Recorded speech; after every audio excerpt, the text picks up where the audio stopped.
Hi friends, welcome to Satya's Lifestyle channel. இன்னைக்கு நம்ம பார்க்க போற ரெசிபி வந்து ஒரு ஈவினிங் ஸ்நாக்ஸ் தான் பார்க்க போறோம். ஸ்டஃப்டு மிளகா பஜ்ஜி தான் பார்க்க போறோம். அது எப்படி பண்ணலாம்ன்றதை பார்க்கலாம். அதுக்கு என்னென்ன இன்கிரிடியன்ட்ஸ் தேவை, இது எப்படி பண்ணலாம்ன்றதை இப்போ பார்க்கலாம். இந்த ஸ்டஃப்டு மிளகா பஜ்ஜி பண்ணுறதுக்கு ஃபஸ்ட்டு நம்ம இந்த மிளகாக்குள்ளார உள்ள அந்த சீட்ஸ் எல்லாத்தையுமே நம்ம ரிமூவ் பண்ணிடலாம். அப்புறம் தான் நம்ம ஸ்டஃபிங் வைக்க முடியும். இது மாதிரி எடுத்துகிட்டு இதுக்குள்ளார உள்ள எல்லாத்தையும் எடுத்துடலாம்.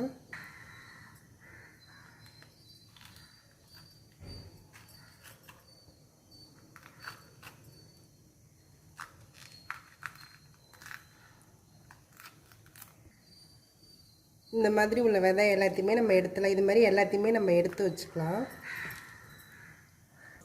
இந்த மாதிரி எல்லாத்துலேயுமே நம்ம உள்ளார உள்ள விதையெல்லாம் எடுத்துகிட்டு இப்படி வச்சுருக்கேன். இதில் தான் நம்ம வந்து ஸ்டஃபிங் வைக்க போகிறோம். இது மாதிரி எல்லாத்தையும் ரெடி பண்ணியாச்சு. இந்த பஜ்ஜி மாவுக்கு ஒரு பேட்டர் ரெடி பண்ணணும். அதுக்கு வந்து நான் கொஞ்சமாக கடலை மாவு எடுத்துக்கிறேன்.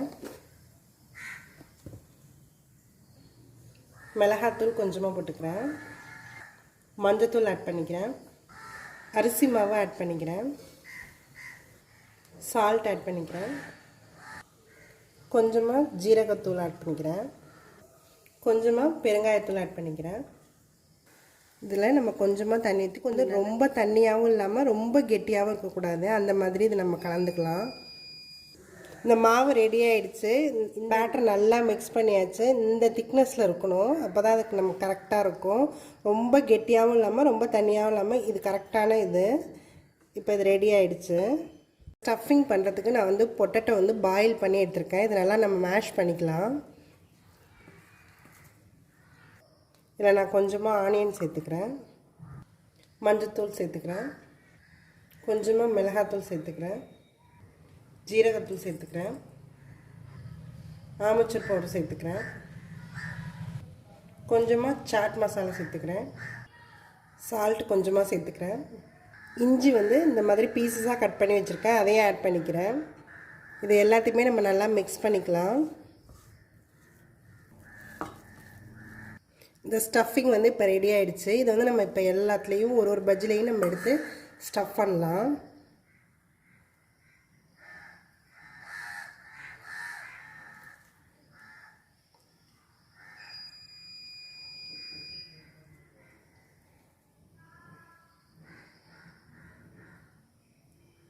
இதே மாதிரி நம்ம எல்லா பஜ்ஜிலையும் ஸ்டஃப் பண்ணி எடுத்துக்கலாம்.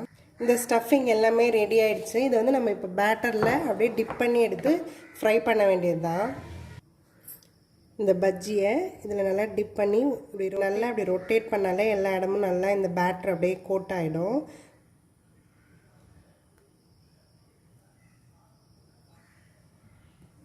இதை அப்படியே நம்ம டீப் ஃப்ரை பண்ணி எடுத்துக்க வேண்டியது தான்.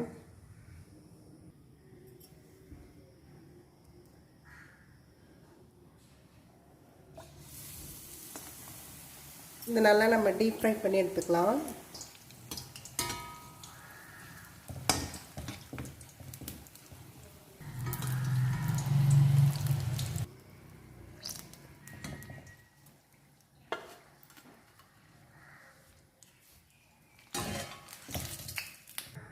இந்த ஸ்டஃப்டு மிளகா பஜ்ஜி ரெடி ஆகிடுச்சு. இதோட டிப் பண்ணுறதுக்கு நான் டொமேட்டோ கெச்சப் வச்சுருக்கேன்.